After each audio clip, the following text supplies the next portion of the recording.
Hi guys, welcome to some more Real Talk Dog Talk. I'm Tori. And I'm Barb. For those of you who haven't joined us before, if you have any questions or comments, you can email us at realtalkdogtalk@yahoo.com. And if you are a regular listener and or emailer, keep those emails coming in. We like the ideas and we're happy to answer questions that you may have. Yes.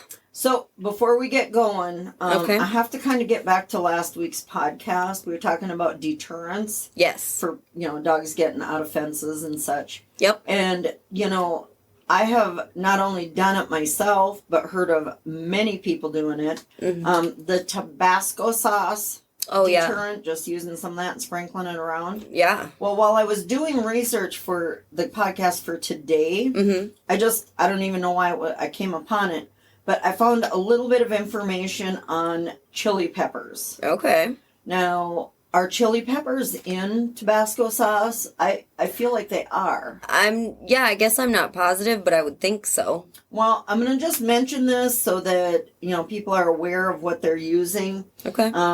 This said that the dogs really hate the smell of chili peppers. Yeah. And that it's actually the capsaicin compound that is responsible for the heat in the chili peppers. Okay. And it can actually cause burning in your dog's nose. Oh. I mean, not like a 3rd-degree burn. Right. But a burning sensation. Yeah. And it sounds like it's very uncomfortable to them. Oh. And if they would happen to ingest it, it can cause gastrointestinal distress. And I said that slowly because I get tongue-tied. But it can cause problems in their, stomach or other areas of their digestion.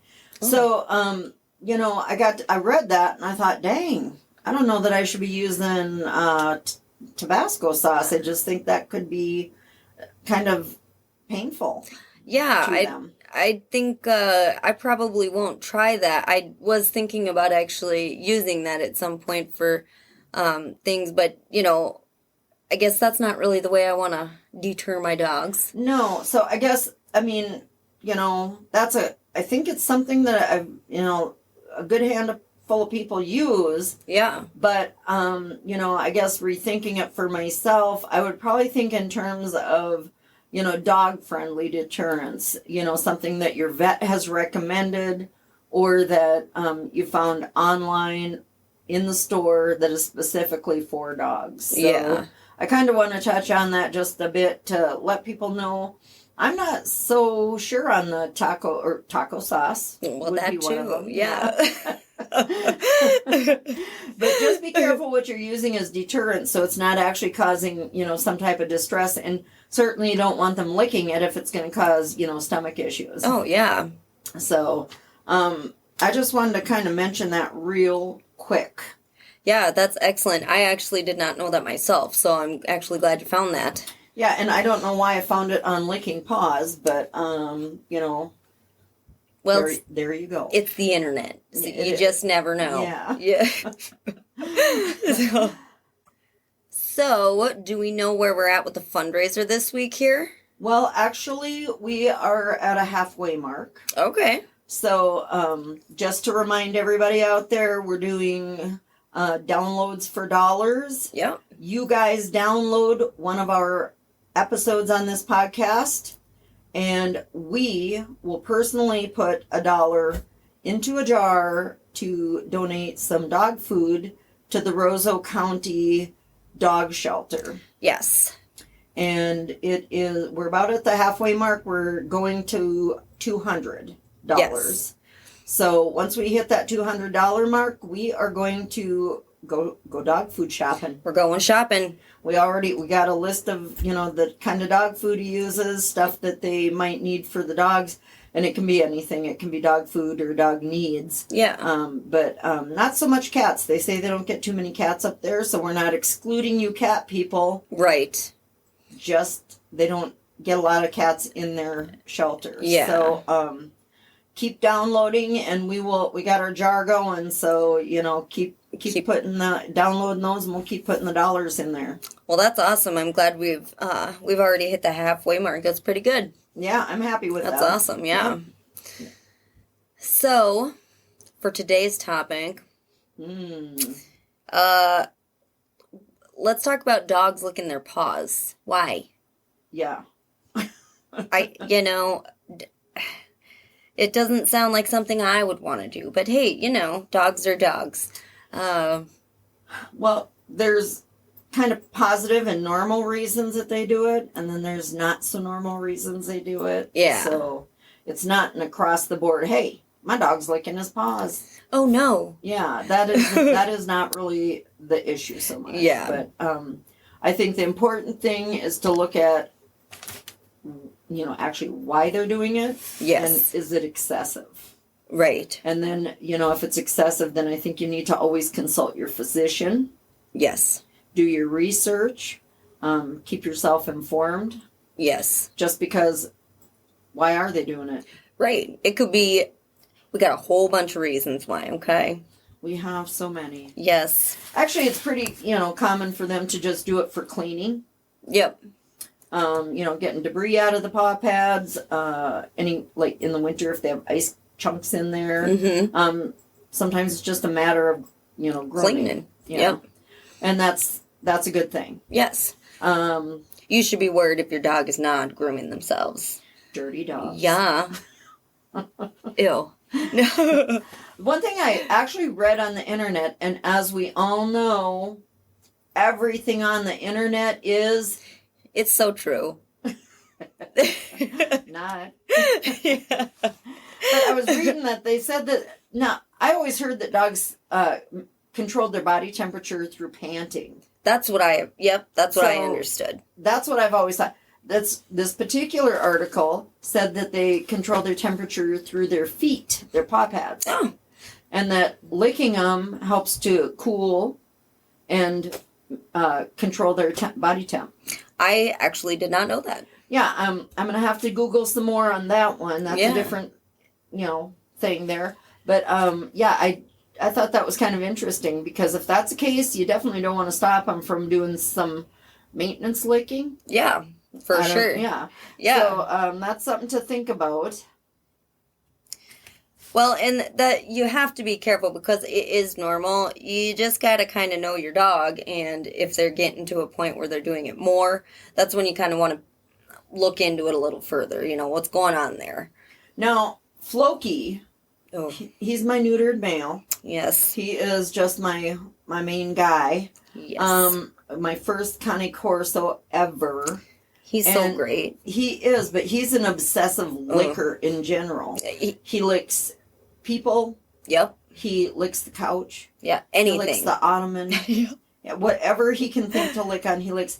Actually, I don't ever have to clean my dog's ears because he licks them all clean. I go to pet a dog and their head is all wet from him licking them. Oh, yeah. And their ears are clean. So kudos to Floki. Yep. For doing my ear care. Yeah, thanks for the... he's the salon, right, essentially. Well, he's very concerned. Yeah. I mean, well, look by looking at him. Look at those ears. You can't just leave them sitting there like that. Actually, he's kind of taught Gabby to wash ears. It's his turn now. He needed somebody to do it for him. So he's been washing all the other dogs' ears, just licking them clean. And out of nowhere, he was washing Gabby's ears, and she turned and started washing his ears. Oh. And I thought, well, yeah. About time. Yes, absolutely. So, there's kind of an obsessive licking that you need to be aware of. I don't know I think if the paws get irritated or red or inflamed from obsessive licking, then I would get a little bit proactive with the treatment of it. Right, yeah. If they're just licking, if it really isn't that big a deal and doesn't bother you too much, if it's not a health issue, a discomfort, or, something stuck in the paw. Yes. I think if it's just, they seem to like to lick their feet, if they aren't making them rise, I don't know what harm it does. Yeah, it might be weird, yeah. But unless you're like some people who are not very tolerant of that type of thing. Listen, I can't deal with dog. If my dogs did that, I love Floki, but there's a point where I just can't stand that sound. I'm like, oh, stop. Well, It's too much. I don't like when he licks the couch. Yeah, Nothing worse than sitting on the couch and having wet britches when you stand up. You have no idea how many times I've stood up and You got a wet spot. oh man, how flattering as well. Yeah, let's go shopping. Yeah. I wanted that there. Thank you. Yes. But so I mean, if it's an obsessive issue, I mean that also is a behavior. So you can address that with the trainer or again your vet. Yes. He's just weird. So. Well, I kind of resent that. Oh, do you? I do. You had me. Yeah, but I don't let people call you weird. Oh, thanks. Also, sometimes just dry, cracky feet, paw pads, can cause just a discomfort. Yeah, which that does happen. I never really actually looking through some of this stuff. I guess I never really thought about looking at that, but I mean, you see pictures when you're looking things up, and it's like, maybe I should have. I mean, my dogs don't lick their feet excessively, so right. I haven't really had a reason to look, but it looks painful. Yeah, I've had dogs step on things and get like a split in their paw pad, but I've never had them just have sore, cracky feet. Yeah. But there are products out there. I think you were talking about a few home remedies. Yeah, so I found, which some of these, I guess I'm not sure how you would do it, but you put honey on them. Oh. Which not only is that sticky and messy, so I'm thinking, no way. Yeah, you won't want that in your house. No. Or the other dogs might eat their feet. Yeah, I mean, there's so many problems with that. And then you can soak their feet in oatmeal, which there again, I'm thinking, how though? Because my dogs would certainly just eat it. And they didn't really elaborate. I would assume, I guess, maybe like with the honey, maybe a booty over top of it, or maybe a wrap, something along those lines. The oatmeal, good luck. I guess find your own way, because I don't know how you get your dog to sit and just have their foot in food. But, good luck. But there's also, coconut oil. They have different paw balms for dogs. And make sure, there's balms out there for all sorts of things, but you really want to make sure that they're for the dogs. I think that's very important. Yes. And you can also do like diffusers for, in the air and stuff, so you don't even really have to do anything for your dog. That's more for like anxiety and maybe a more emotional or behavioral issue. Yeah. Yep. So it's still, you can see the paw licking from that, but that is definitely more something that's a mental and emotional type of thing for the dog than some of the other reasons. One thing I read, which I have never checked into, so I don't know much about it, but real popular now is the CBD products, and they actually have balms for your dogs. Okay, so specifically. For their paw pads. Nice. So that is something if they're getting your CBD melatonin chews. Yes. For sleep. Actually, I don't know if it's melatonin. I've never bought it. I don't know. CBD, they have all sorts of different kinds, I believe. Yeah. I haven't really checked into it much. I have not either. But they do have products for dogs there too. So that's good to know. That's awesome. It's more natural, I think, is what it's supposed to be. More of a natural solution to different things with that CBD. The essential oils. Yes. I may have told this story a while back. Okay. But, I had some spray that was totally just essential oils geared for dogs to help with anxiety and energy, help kind of calm and soothe. Yeah. And it was not your son, Okay. but a couple of my grandchildren were very high-strung kids. Oh. Probably still are. Yeah. Yes, I'm going to say they still I would are. get. Mm-hmm. But when they were little, I would spray that spray around my living room. Did it work? Uh, Hard to tell them. with them, it was hard to tell. But I was hopeful. Yeah. I'll spritz it around there, see if we can bring those kids down just a notch or two. Yep. They're great kids. Oh, yeah. They're great. Awesome. I love them a lot. Very, very full of energy. They are. They're not, it's funny. Oh, I guess this has nothing to do with dogs. That's okay. They will sit forever on a tablet just playing games and doing stuff. But, man, when they put that tablet down, they are like, out the door and running. I mean, they are on go. So they are. They're great kids, and I love them a lot. But I don't know if the essential oils for dogs worked on them. Just stick some lavender in their pockets. Put a little bit on their hanky and tie it around their neck like you do with the dog. Yeah. There you go. Be like, hey, let's be cowboys today. Yeah, cops and robbers. Pew pew. They'd be like, Grammy B has us wearing these. I don't know why. That'd be fun. But the family's expanded, and I can't talk all four of them into it. So yeah. Well, that's a lot of busy children. So for kids being calm, that's a whole different podcast we have to come up with. Oh yeah. And do something. And especially like with older dogs, I think of pain like with arthritis or, improper walking for many years on those feet. Sometimes pain or injuries can cause a dog to lick at them. Yeah. And so that's why, we always say check with your vet, see what's going on. Is it an allergy? Is it injury? Is it just a little OCD? Right. You really have to talk to your vet to pinpoint what the problem is before you start addressing it. I mean, for me, I'm kind of I don't just rush my dogs to the vet when there's a problem. Yeah. I kind of assess it, try a couple home things. Yes. And if I feel like there is nothing I'm doing that's helping this situation, I always go to the vet. I never, just decide I know more than the doctors. Yeah. Well, and I kind of do the same thing. I guess the difference with me is I call you. Yeah. And then the vet. So.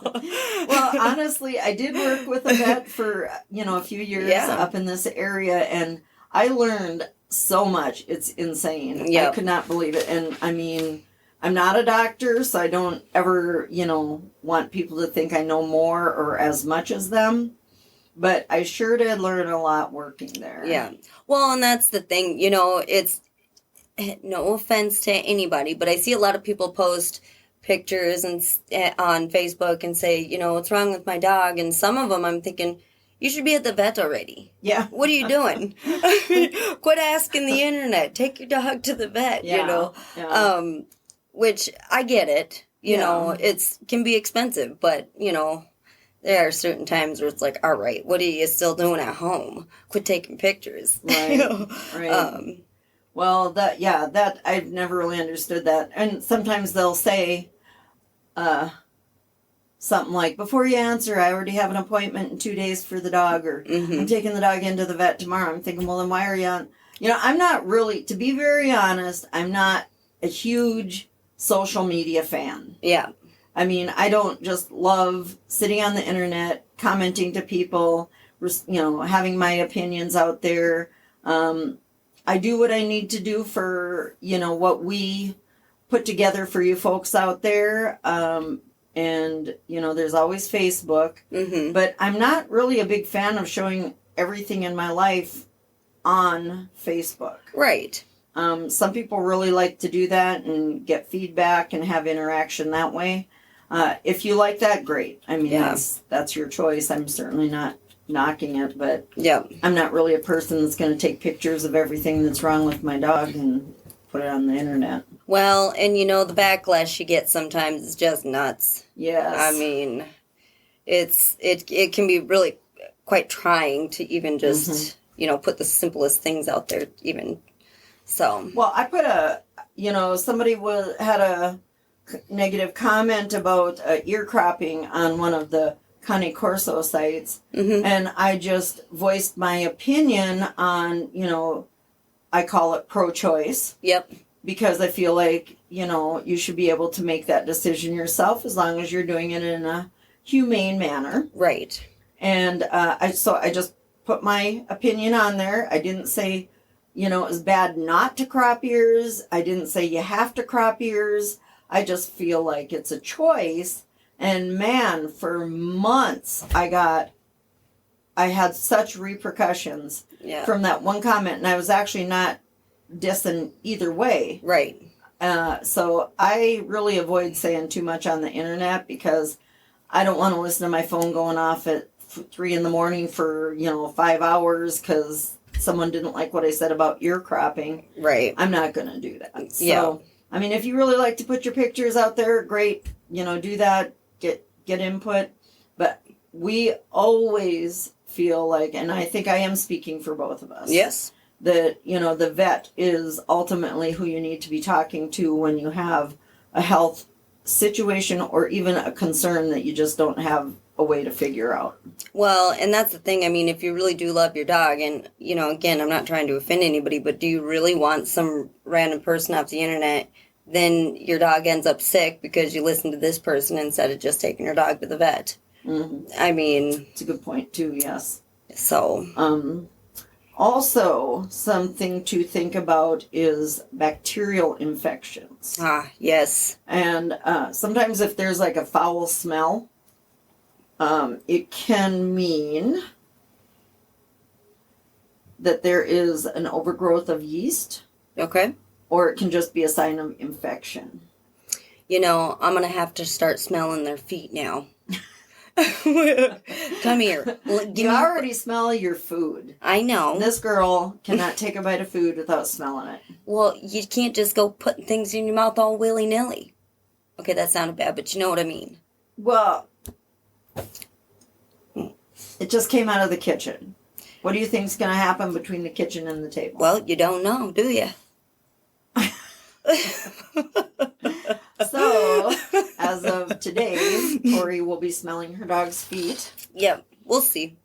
But yeah, bacterial infections can cause abscesses, cellulitis. Cellulitis can get pretty serious. Or systemic infections. Oh, that sounds serious. Yeah, it does. I should have Googled that to see exactly what systemic is. Yeah, we'll have to check that out because I'm not sure myself.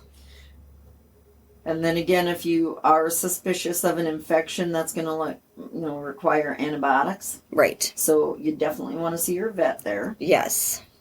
Don't go giving them stuff you already got. Just check with your vet. Yeah, don't walk in your bathroom, shake a bottle, and say, I think this will do her. Yeah, I mean, you got to be more careful than that. Yeah. So.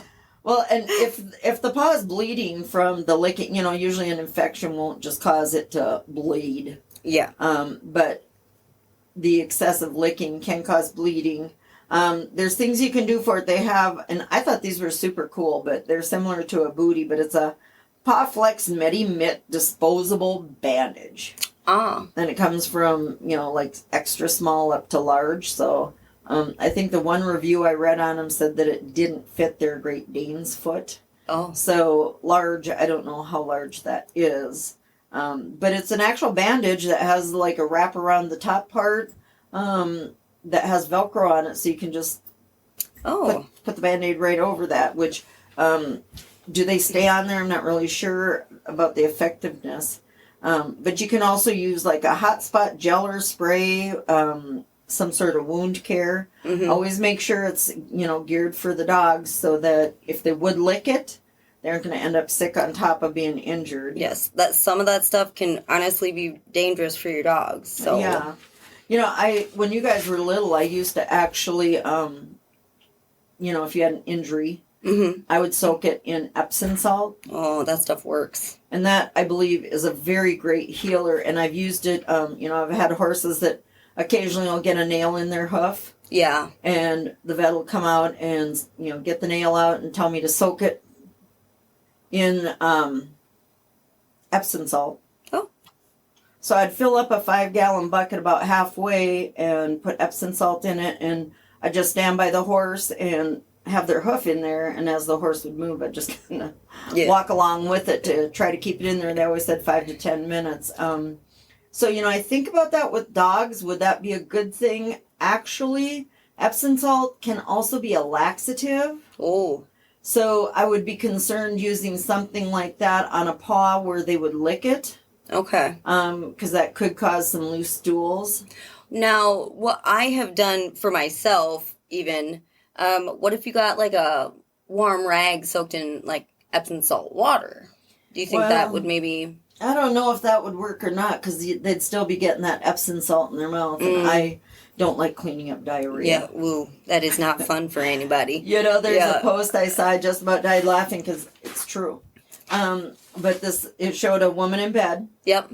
And it was like gunfire going off, a storm, something blowing up. I don't know. I don't remember exactly what it was. And then it said dog throwing up. She slept through everything, but when it came to dog throwing up, she shot out of bed. Yeah, you're getting up for that. You don't need that in the house. So, I don't like cleaning up sick things for my dogs, but so I'd be a little the warm pack, just a cold. I said no.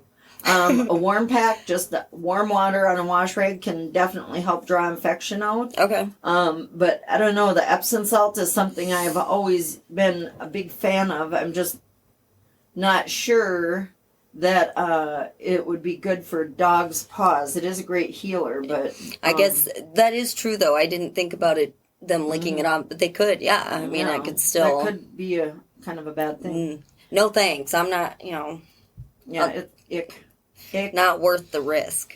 But also, spring and fall are actually the worst times for.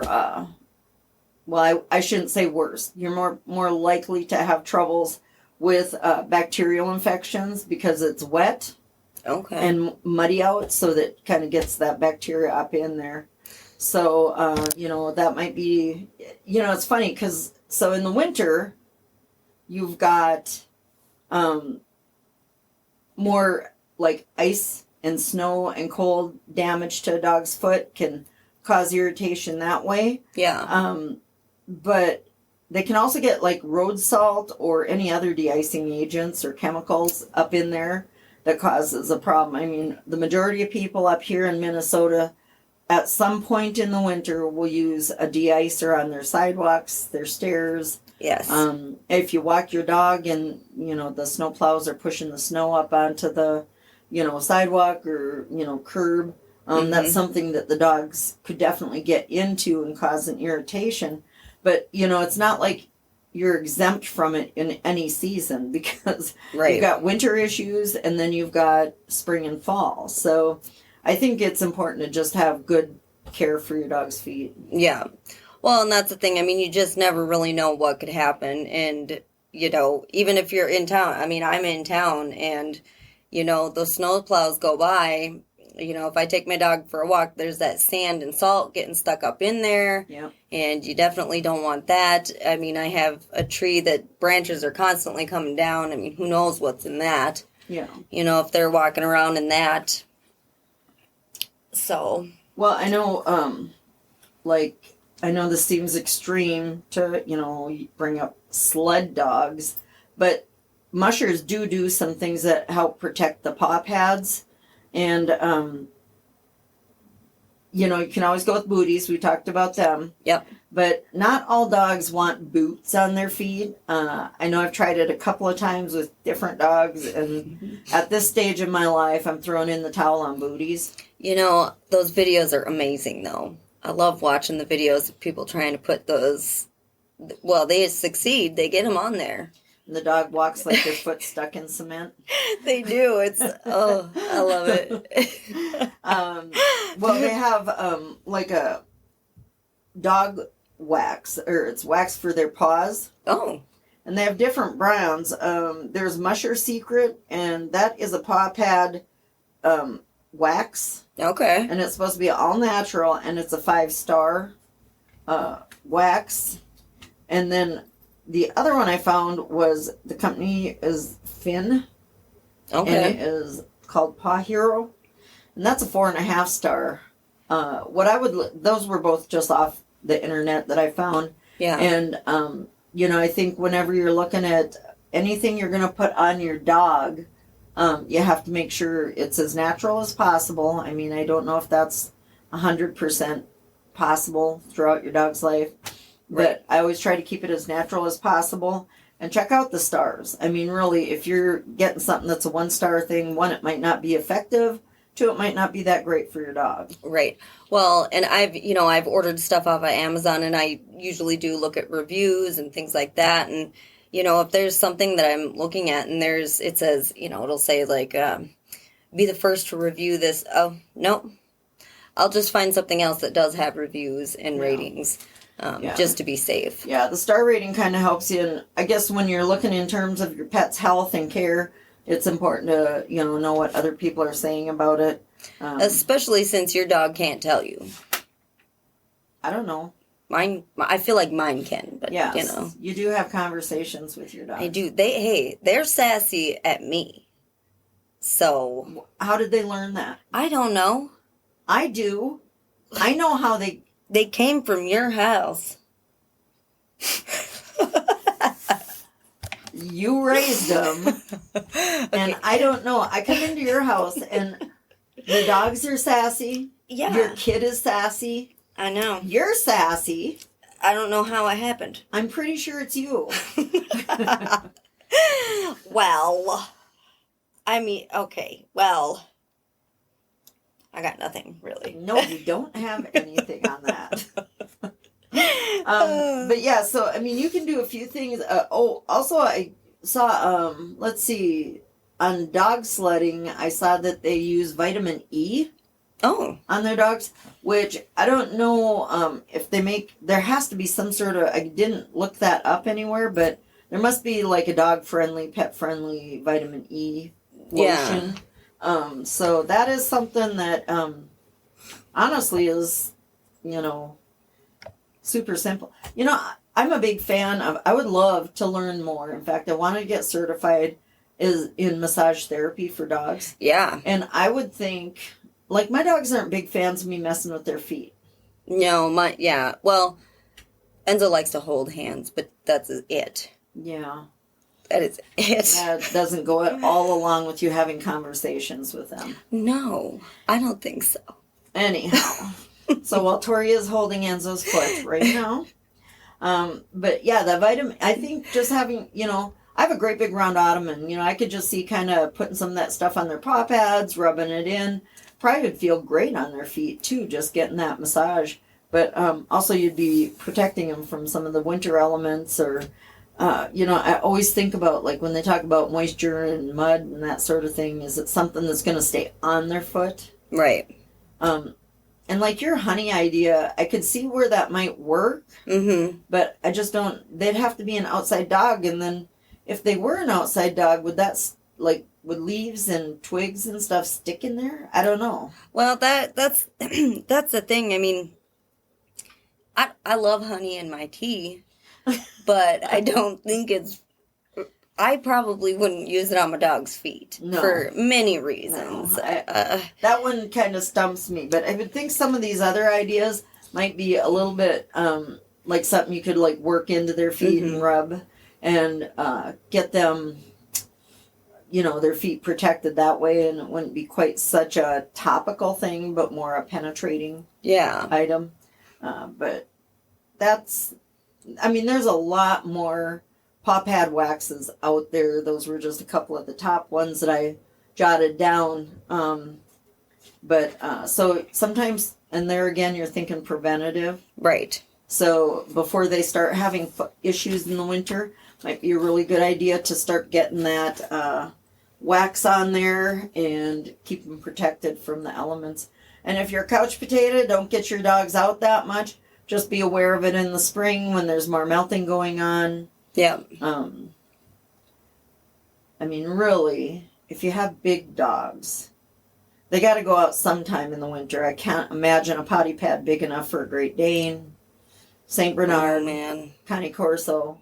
You know, uh, my one dog, he's still quite young, but man, that dog pees and pee. I mean, a full on minute. I'm sitting there waiting for him to finish, and it's like still like Austin Powers. I don't know.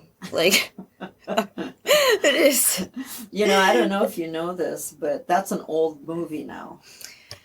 Yeah, well, my son makes me very aware of how old the movies are that I watch. You know what that means? I'm old. And you know what that means? What? I'm really, really old. So, yeah. It's, yeah, Sad. yeah, painfully aware of that. Yeah, it's, what was it?